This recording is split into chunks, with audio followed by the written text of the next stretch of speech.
Innal hamdalillah nahmaduhu wa nasta'inu wa nastaghfir wa na'udzu billahi min shururi anfusina wa min sayyiati a'malina may yahdihillahu fahuwal muhtad wa may yudlil falan tajida lahu waliyan mursyida.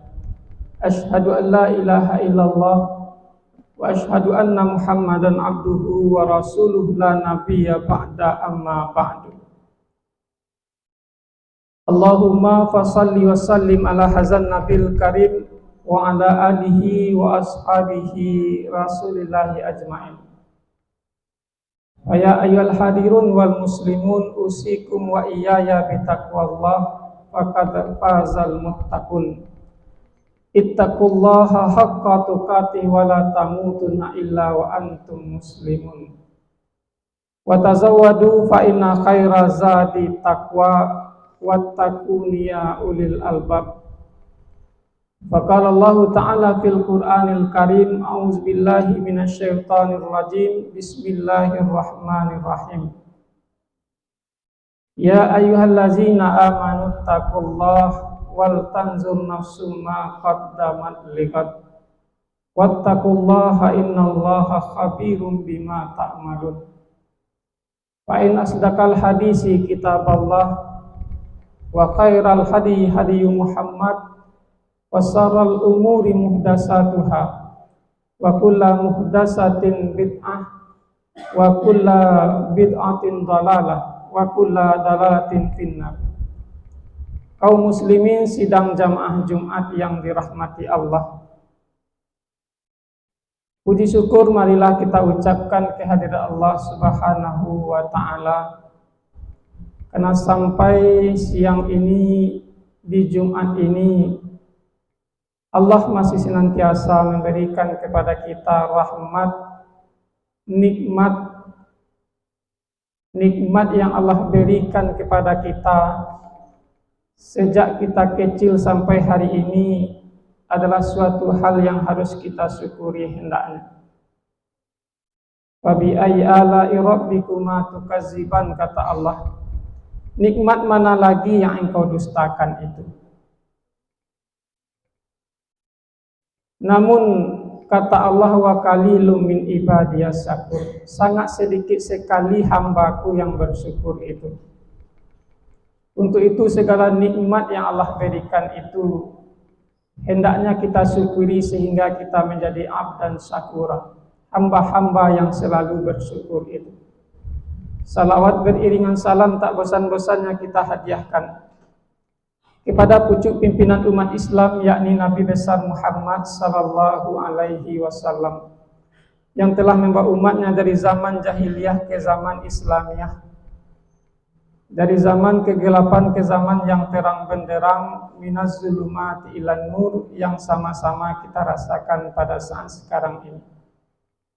Kaum muslimin sidang jamaah Jumat yang dirahmati Allah, setiap Jumat khatib selalu berwasiat, ittaqullah, bertakwalah kepada Allah.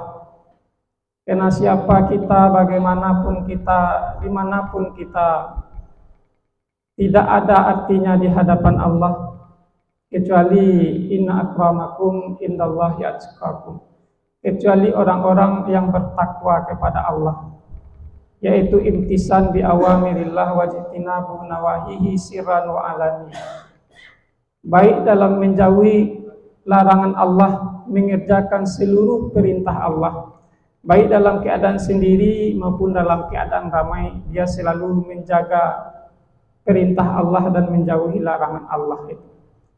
Hari ini kita telah berada di Jumat ketiga di bulan Juli, tanggal 21 Juli 2023, atau bertepatan dengan 3 Muharram 1445 Hijriah. Artinya hari semakin berganti, bulan pun juga berganti. Kita telah berada di bulan Muharram, bulan Hijriah, tahun baru Hijriah, tahun baru Islam. Namun di bulan Muharram ini, selain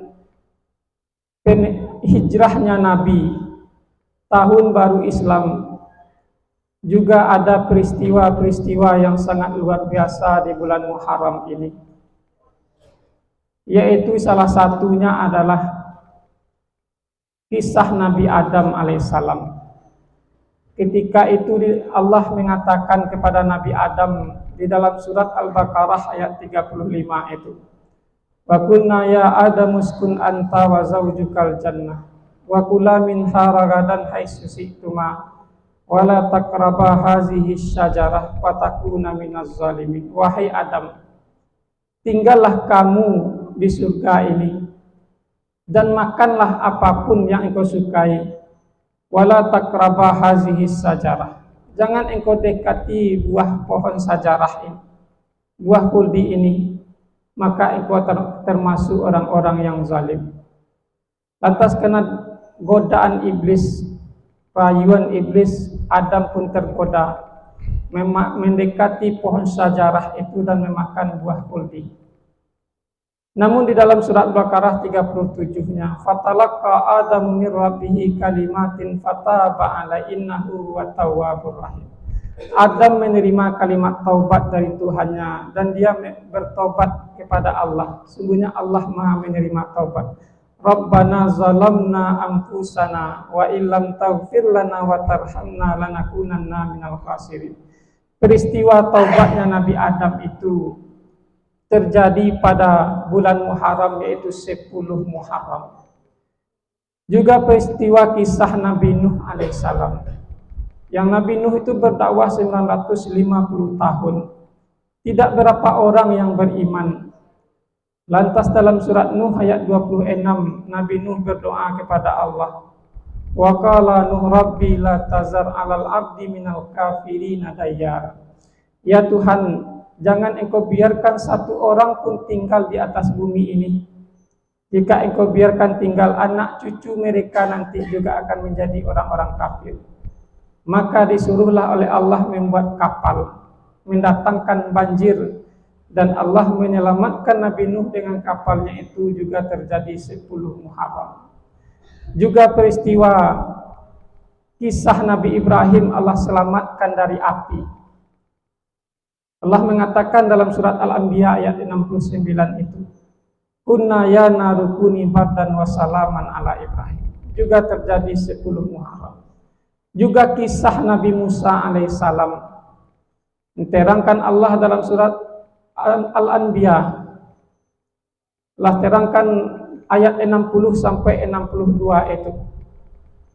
Dalam surat Asy-Syu'ara ayat 60 sampai 62 itu Allah mengatakan fa'atba'uhum musyrikun, dan bala tentara kaum Fir'aun itu, bala tentara Fir'aun itu mengejar pengikut Nabi Musa pada matahari telah terbit. Falamma tara'al jam'an qala ashabu Musa inna lamudrakun. Ketika sesama pengikut Fir'aun dan Nabi Musa itu saling melihat dari kejauhan, sahabat Nabi Musa mengatakan, kita benar-benar tersusul oleh Fir'aun. Namun apa kata Nabi Musa? Qala kalla inna ma'iya rabbi sayahdin. Sekali-kali tidak, sesungguhnya saya bersama Tuhanku dan dia memberikan petunjuk kepadaku. Dan Allah suruhlah Nabi Musa memukulkan tongkatnya ke laut, terbelahlah laut itu 12 belah. Berlarilah Nabi Musa dan pengikutnya, dikejarlah oleh Fir'aun. Setiba di tengah laut, laut itu pun kembali tertutup seperti semula, tenggelamlah Fir'aun dan pengikutnya. Peristiwa itu terjadi pada tanggal 10 Muharram. Begitu dahsyatnya bulan Muharram ini, sehingga peristiwa-peristiwa para nabi terjadi pada bulan Muharram, itu 10 Muharram itu. Untuk itu dalam surat At-Taubah ayat 36 Allah mengatakan inna iddatas syuhuri indallahi isna asara sahara fi kitabillah yauma khalaqas samawati wal ardi minha arba'atun hurum. Sesungguhnya bilangan bulan di sisi Allah adalah 12 bulan, Dan Allah menciptakan langit dan bumi itu, diantaranya ada 4 bulan haram. Apa yang dimaksud dengan bulan haram di sini? Yaitu Muharram, Zulkaidah, Zulhijjah, dan Rajab. Namun kata Imam Fakhruddin Ar-Razi, yang dimaksud dengan bulan haram itu adalah orang-orang yang beribadah di bulan haram itu, Allah akan lipat gandakan pahalanya. Dan orang-orang yang bermaksiat di bulan itu, Allah akan lipatkan balasan terhadapnya. Untuk itu peristiwa Nabi Musa ini perlu kita cerna, kita ambil hikmahnya di bulan Muharram ini. Setelah Allah menyelamatkan Nabi Musa itu, Nabi Musa berpuasa sebentuk rasa syukurnya kepada Allah karena Allah telah menyelamatkannya dari kejaran Fir'aun.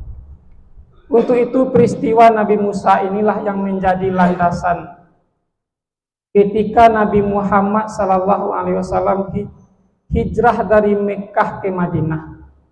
Setelah Nabi Muhammad tiba di Madinah, di dalam hadis Ibnu Abbas dikatakan, qadiman Nabi sallallahu alaihi wasallam al-Madinah. Ketika Nabi Muhammad tiba di Madinah, para al-Yahuda tasumu yauma Asyura. Nabi Muhammad melihat orang-orang Yahudi itu berpuasa Asyura. Faqala ma hadzal yaum. Nabi Muhammad bertanya, hari apakah ini?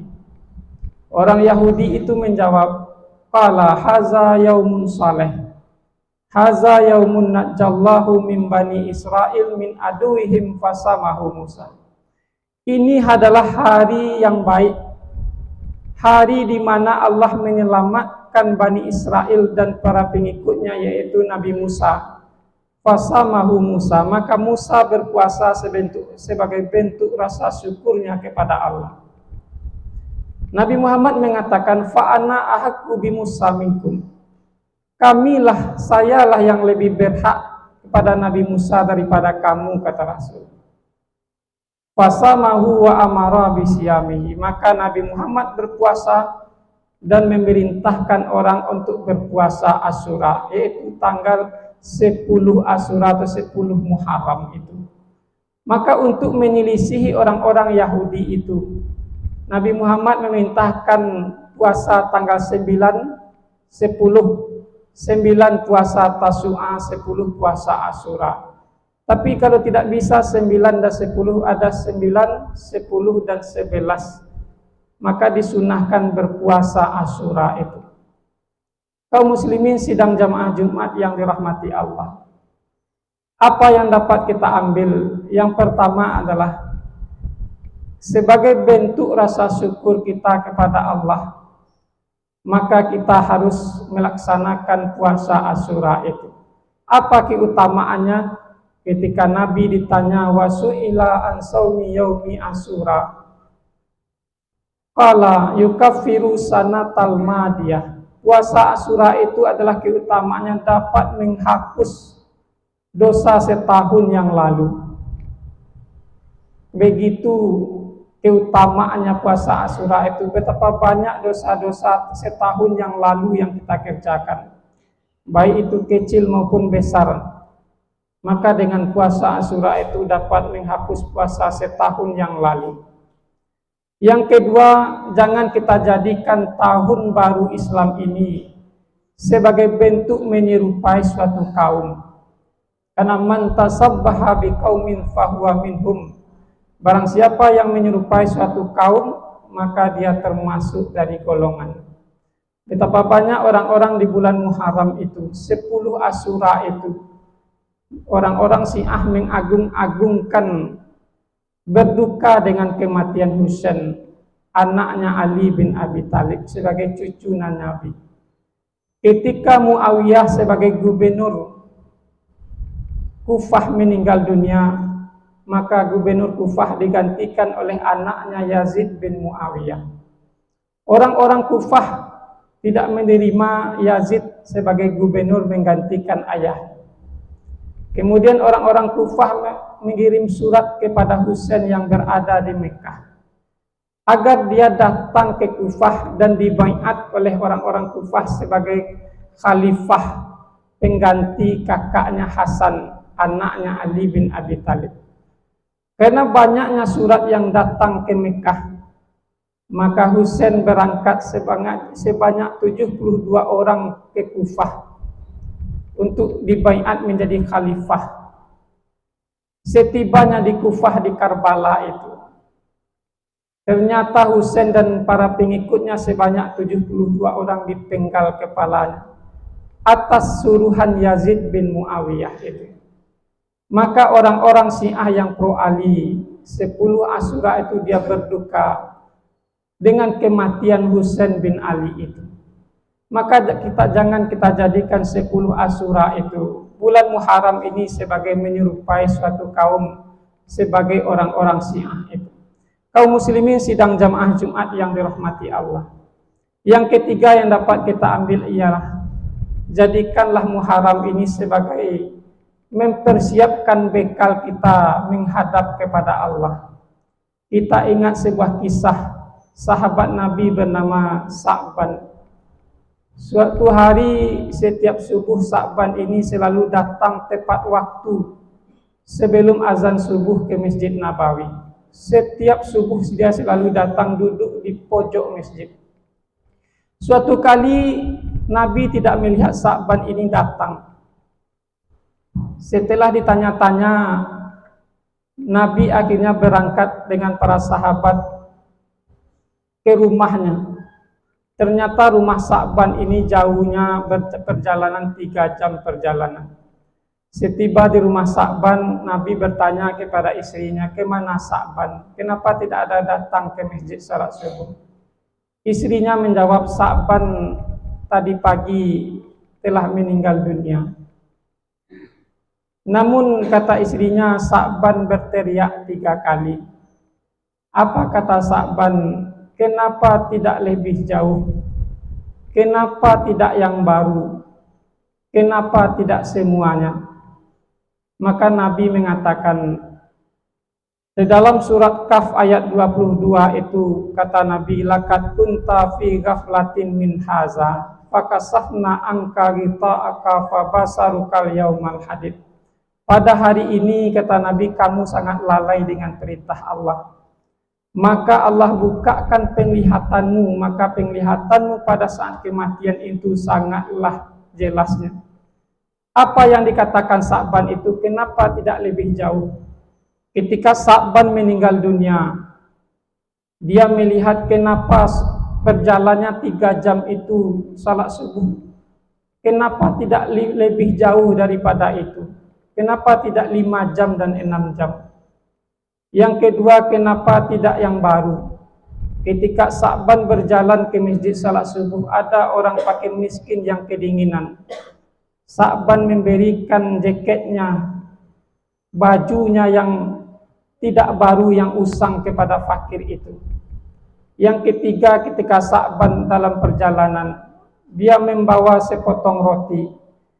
Ada fakir miskin yang meminta roti, dia berikan 1 potong roti kepada fakir miskin itu. Sa'ban begitu mengerjakan perintah Allah, ketika meninggalnya sangat menyesal. Kenapa tidak lebih jauh? Kenapa tidak yang baru? Kenapa tidak semua roti dia berikan itu? Hari ini kita salat jarang-jarang, ibadah tidak seperti Sa'ban. Apakah tidak menyesal nanti menghadap kepada Allah? Untuk itu orang-orang yang hari ini mengejar kehidupan dunia semata, maka kehidupan akhirat tidak Allah berikan. Namun jika hari ini orang-orang yang menginginkan mengejar kehidupan akhirat, maka kehidupan dunia itu dia dapatkan. Di dalam surat Syu'ara As-Surah ayat 20, "Man kana yuridu harsal akhirah nazid lahu fi harsih." Barang siapa yang menginginkan kehidupan akhirat, maka kehidupan dunia dia dapatkan. "Wa man kana yuridu harsad dunya nu'tihi minha wa ma lahu fil akhirati min nasibin." Dan barang siapa yang menginginkan kehidupan dunia, maka tidak sedikit pun kehidupan akhirat itu dia dapatkan dan akhirat itu lepas daripadanya. Untuk itu kaum muslimin sidang jamaah Jumat yang dirahmati Allah, marilah di bulan Muharram ini lebih kita tingkatkan muhasabah, mujahadah dan murakabah kita kepada Allah. Sampai puncak murakabah itu, sampai apa? Di mana puncak murakabah kita kepada Allah? Apakah sudah sampai anta budallah ka'annaka tarahu fa illam takun tara fa innahu yaraka? Engkau beribadah seakan-akan Allah melihat, dan jika Allah tidak melihat engkau, maka sejatinya engkau telah melihat Allah. Begitulah hendaknya ibadah kita kepada Allah. Barakallahu li wa lakum fil Qur'anil azim, wa nafa'ani wa iyyakum bima fihi minal ayati wa zikril hakim, wa taqabbala minni minkum tilawatahu innahu huwas sami'un alim.